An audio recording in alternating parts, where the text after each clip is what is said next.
Hello, sir. Welcome to this show of Yeah, yeah. Uncovering India. And I warmly welcome you for this interaction. Uh, for record's sake, I would like to introduce you to the audience that Mr. Mahesh Dagade, has been a uh, top bureaucrat having a career span of almost 3 decades with holding important positions like district collector and divisional commissioner of Nasik and municipal commissioner of Pune and commissioner of FDA, and you have handled situations like Kumbh Mela, Nasik Kumbh Mela, swine flu pandemic that broke out and the first death that happened in Pune, and dealing with the shortages of critical medicines as a FDA commissioner during pandemic time. It must be also deja vu for you as things are again playing up. The images must be coming in front of your eyes. That's true. Thanks, Shastra, for having me with you. And I appreciate that the kind of queries you're raising. Yes, it's a deja vu for me. But this time it's too large, too voluminous, too big compared to like swine flu that I handled in 2009-10. Of course, that was also a pandemic. It was also as serious. But only difference is that at that time we had a tested chemical called oseltamivir, marketed as a brand under the brand name Tamiflu. That was a chemical or medicine or drug you can call, which was effective against the swine flu. But the condition, this particular disease, COVID-19, doesn't have any drug or medicine that can be used against this, and only the issues or only measures that we have now is about the prevention of COVID-19. Now, having said that, let me tell you something. Having handled pandemic of flu and having handled one of the major management events across the world called Kumbh Mela in 2003, it really pains for me. It is painful for me to see what is happening today. Let me tell you, give you a small glimpse into it. This particular COVID-19 was declared as the international health emergency by WHO, World Health Organization, on 30th of January 2020. That was in the emergency meeting that was held by WHO. Now, what does it mean? It means that the world has to take a note. All the member countries and most of the countries in the world are member of WHO. They have to take a very serious note that the situation has assumed a very serious repercussions, and now it has become an emergency.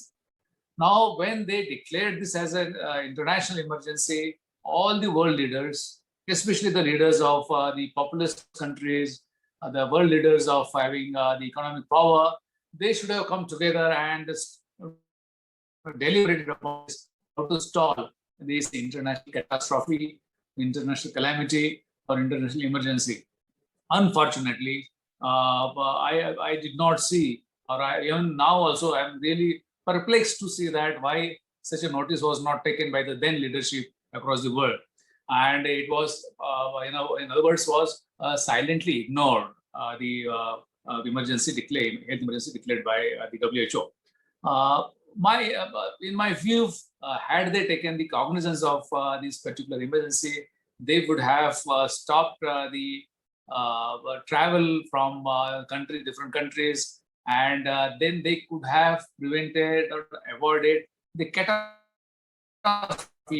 or kind of things that happened in the last 1 year, and they could have stopped the economic damage and, of course, the loss of life. But that did not happen. It was very simple.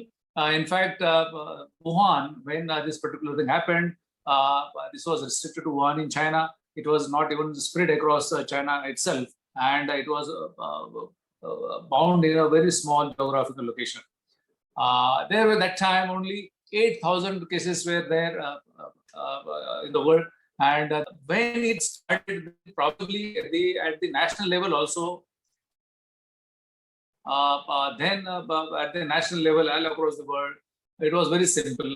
that since this particular disease did not have, and even today does not have any sure medicine to cure it, the only thing that was possible to do was prevent it.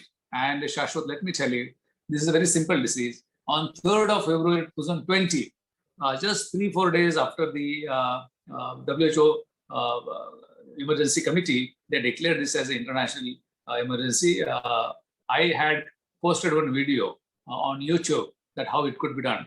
In that, I had mentioned that the disease is very simple. It can be prevented, like religious and scientific use of masks, social distancing, and of course, to avoid crowds.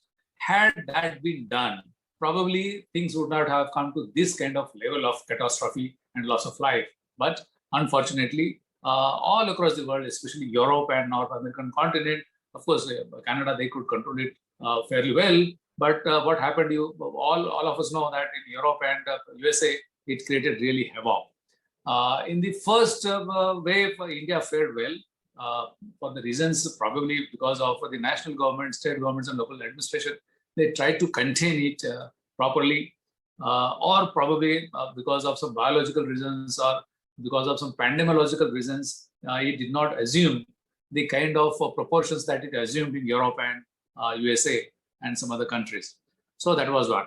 But then we really became complacent, and then once especially if you think about in Indian context, when the lockdown was withdrawn. In fact, lockdown itself is a very catastrophic. Itself is a very draconian kind of measure. If everything else fails, then the lockdown is not a simple thing. It's like converting the region or the geographical area or the country into a prison, larger prison. And the most hit are the vulnerable poor people, those who are hand to mouth. They are vulnerable. They get really the adverse kind of impacts normally, which are not felt by the affluent call or even middle income categories of people. So the lockdown was not really, in fact, the prevention was answer. But then sometimes if the disease increases and the intensity increases, then lockdown is the only solution. That is the only answer. And then, of course, India and many other countries, they resorted to lockdowns, and which also helped a lot. After the lockdown was withdrawn in India and many parts of the world, they should have continued to enforce the scientific use of masks and social distancing as if the lockdown is there. But all over the world, and especially in India, mandirs were open, prayer halls were open, and life was as if it is as usual. No, it was not there, and that's the biggest mistake that was committed. And therefore, the second wave has come out with a very high aggression, and that's because of the administration, local administration. They did not take the measures of enforcement of very simple preventive measures like mask, wearing of mask, and similar such things. So what happened during the second wave is a very serious thing, and I need not tell, because everyone knows what is happening. There are queues in the like cemeteries. Many times the bodies cannot be accommodated in cemeteries, so they are thrown somewhere else. So that could have been avoided. Now, whatever has happened. Now, two more things. One is about like there was too much of noise about the availability of remdesivir drug or the tocilizumab, or then shortage of oxygen. I don't understand, like a country like India, very developed in terms of the pharma sector, because we export about like 30,000 crore worth medicines across the world.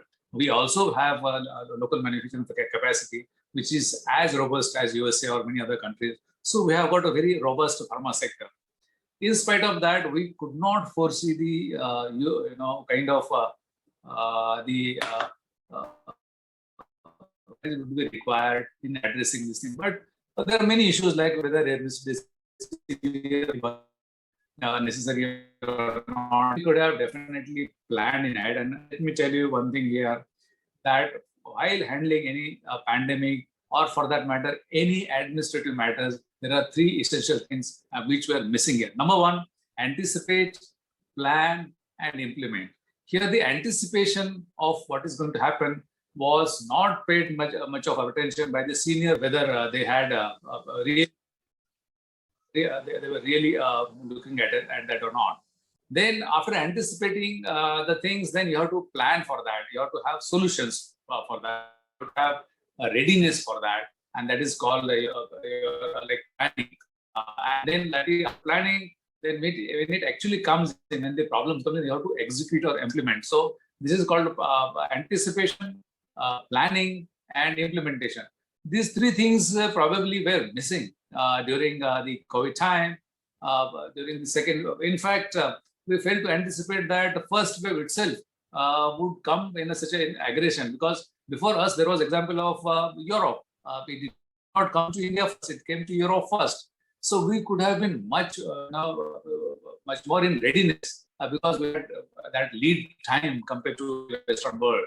So therefore, anticipation we failed. Of course, we did not plan. Therefore, the shortages of beds, shortages of ICU units, shortages of medicines, shortages of oxygen. So we failed to that, and we did not plan. And of course, execute. If there is no plan, then you cannot really execute anything. In the execution of prevention. Even today, let me tell you, Shashwat, one thing. Today also, the best medicine for control of COVID-19 is this proper hygiene. If this is done, like nothing is going to happen. We will really can control this menace very easily. And it's not that I'm saying it's not theoretical thing. Some of the countries, like say Singapore, or for that matter, South Korea, New Zealand, they have shown us that it is going to do this. So instead of that, we get the Western world like US so much. Instead of they being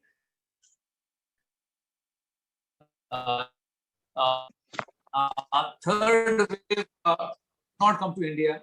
That's my like wish. And I feel that if a third wave, if it comes, it would be even with more aggression. But one silver lining to the dark cloud is that now we have got vaccines. And during the first and second wave, vaccines were not available. Second wave, it just started, not protection against the disease. But third wave, good part is that unlike AIDS, after 30 years of existence of the disease, researchers could not come out with the vaccine for AIDS. But fortunately for humanity, the researchers could come out, and many of them, at least 14 different R&D labs have come out with the vaccines, and of which 5 to 6 have already been given production distribution. So within a 1 year's time, humanity could develop vaccine for this. Now, the crucial and essential part is that you have to vaccinate maximum, if possible, 100% population within a very short period of time. If that is done, then probably the entire society, entire country could be saved from the third wave. We need to have a policy that how many dosages of vaccines are needed, and whether we have really have made any agreements with the manufacturers as a country or as a government with those manufacturers with the specific number of doses that are required to be given to the people in the shortest possible time. I do not know, in the public domain at least, this data doesn't appear to be there. I tried to find it out. UNICEF, their dashboard shows something different, that India doesn't have much of legal agreements with the manufacturers, but probably government may be having. So my point is that before the third wave comes in, the country should be doing just vaccination, nothing else. If we fail in this, then probably we are going to have very uphill task during the third wave. That's what I want to do, react on COVID-19, Shashwat.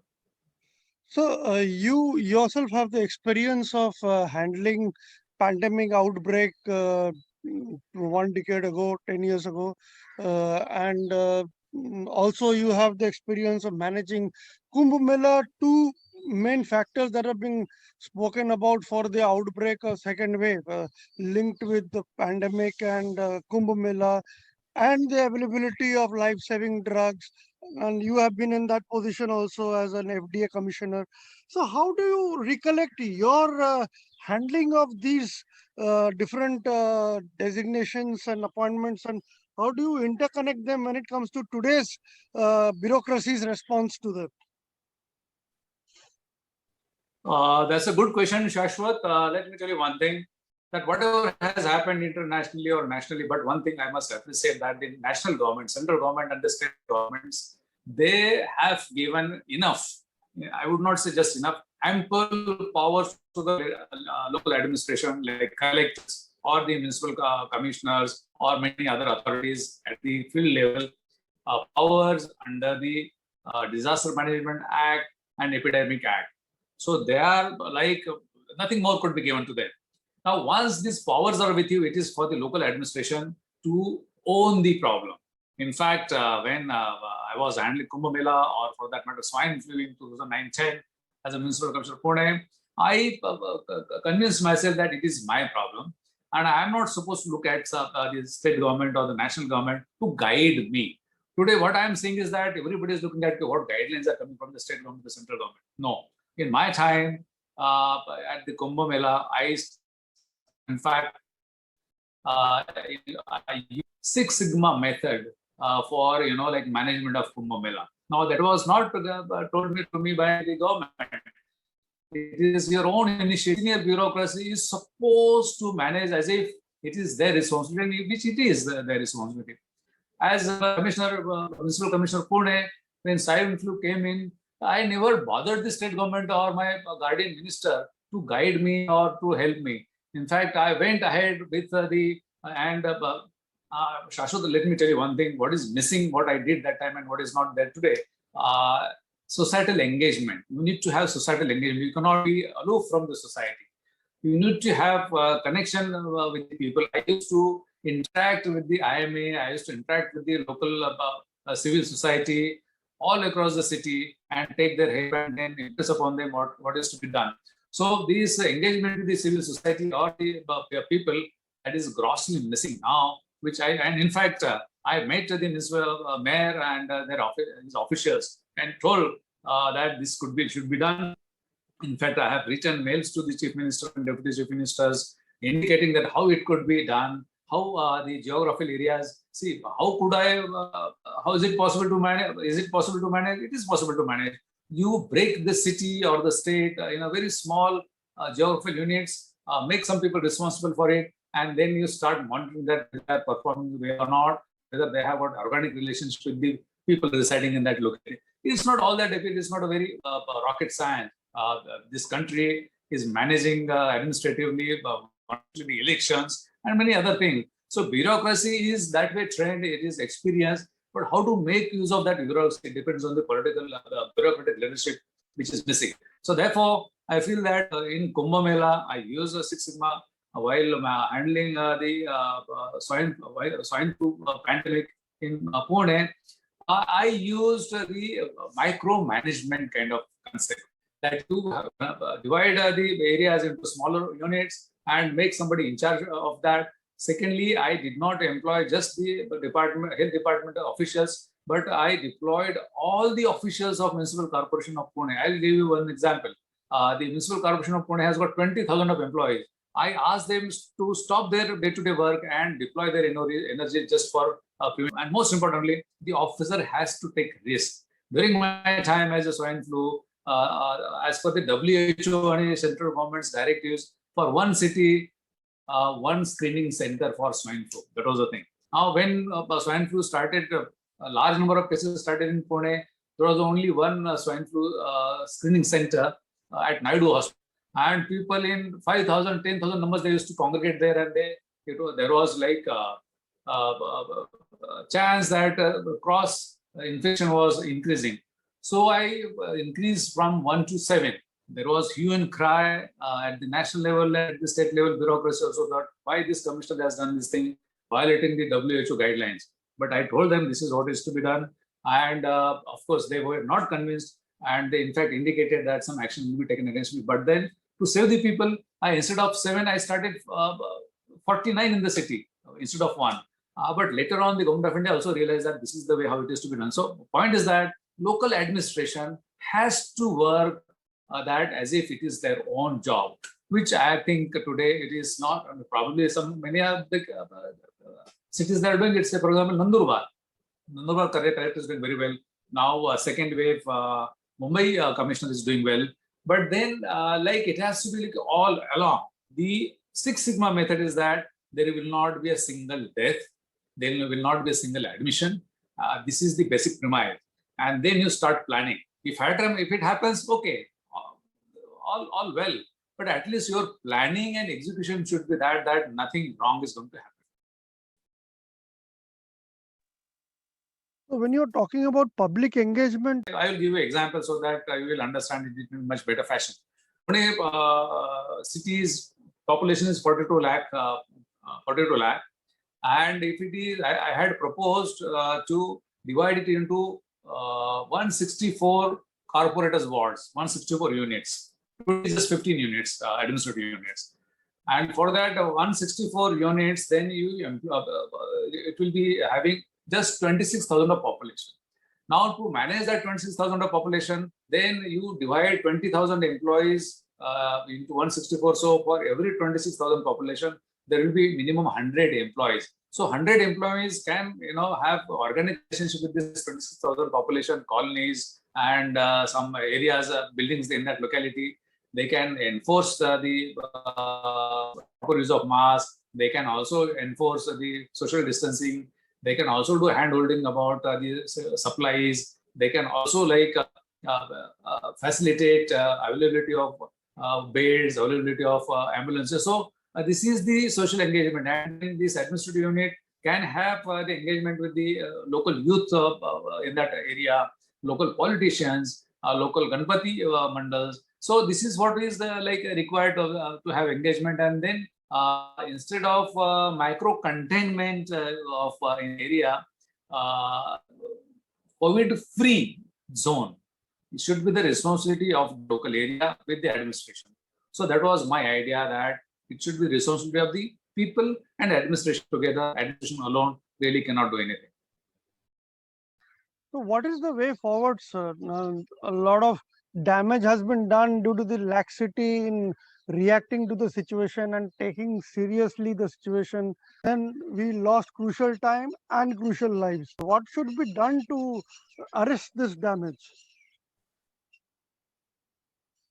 See, Shashwat, there are 2-3 very important things. Number one, what is the damage?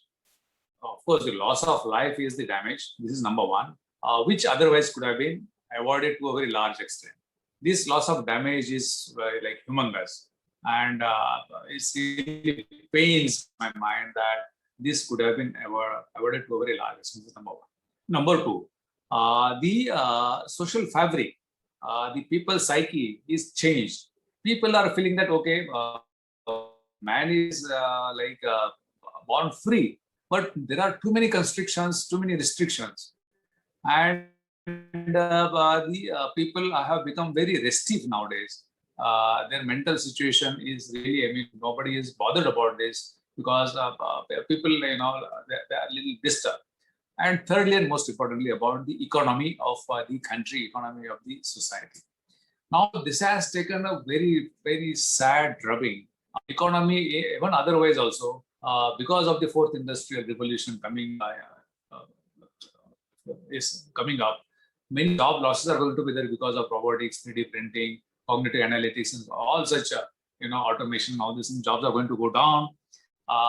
In that, the COVID has added one more dimension, that jobs will go down drastically, and in that, the economy is going down. So the most of the important challenge is how to restore the employment avenues.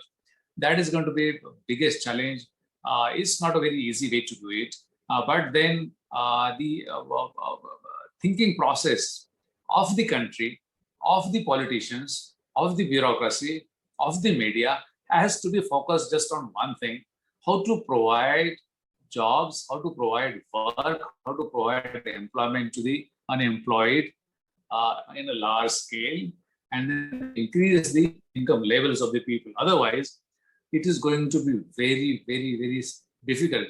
And unfortunately, today we discuss anything and everything except this. So, what the loss of life is there, psychological challenges are there, but economic restructuring and economic build-up is going to be the biggest challenge, and we should be focusing on it.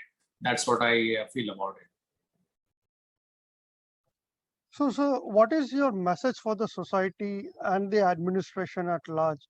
My message is that first and foremost, depend on the remdesivir or tocilizumab or plasma therapy or how many beds we have or this thing. First thing is that they should focus more. 90% their effort should be on prevention of the spread of this COVID-19. This is very easy to do it. Enforce, like they should instill fear in the minds of people that I cannot step out of my house without proper wearing of mask. And then this thing. So it has to be done. Unless this is done, so the administration should enforce this particular thing. Otherwise, it's not going to happen. Two, the country is not in the hands of the local administration. The country should have a policy to vaccinate at least 60 to 70 to 80% of population within next 3 to 4 months. That's all. USA, they have done about more than 20% of vaccination. Many countries are opening up. They are really withdrawing the use of masks in public places. So they're opening up, they're opening the economy, they're opening up the tourism sector. If India fails in vaccination, then probably will become an island nation COVID-19. So vaccination. And third, of course, my appeal to the administration will be that while managing this, also the economic sustenance of the people. It is not on the radar. At the village level, at the level, how many people are unemployed, how employment can be given to them, what are the levels of supplies, what are the pain points involved in that. So the economic front also administration should be having more focus. Thank you so much, sir, for your wonderful insights, and all comes from your vast experience, and you have been there and done that. So I'm sure your inputs when goes out to the public domain through our channel will, I expect and hope, will have some impact. Thank you very much, sir, for joining with me, and wishing you all the very best for your future endeavors. Thank you, Shashwat.